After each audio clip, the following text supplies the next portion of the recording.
ఎత్తులు పై ఎత్తులో సిద్ధహస్తురాలు మమతా బెనర్జీ.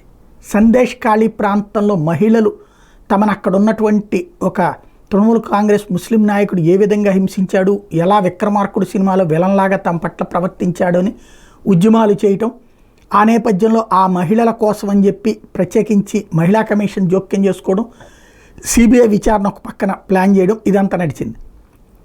దాని నుంచి కవర్ చేయడానికి గవర్నర్ కార్యాలయంలో వెళ్ళిన ఒక ఉద్యోగిని, అవుట్సోర్సింగ్ ఉద్యోగిని గవర్నర్ చేయబట్టుకున్నాడంటూ రచ్చ చేయడం ప్రారంభించింది మమతా బెనర్జీ. అమ్మాయి నా దగ్గరకు వచ్చి చెప్పిందంటూ అమ్మాయి చేత పోలీస్ కంప్లైంట్ ఇప్పించి తద్వారా దెబ్బకి దెబ్బ తీయటం.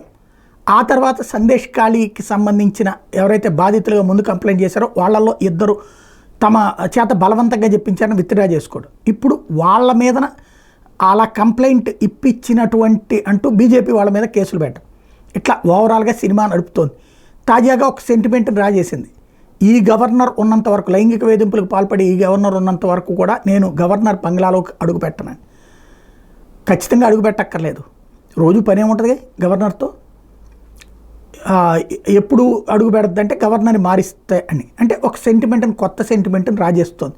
మరి జనం ఎలా రిసీవ్ చేసుకుంటారో చూడాలి.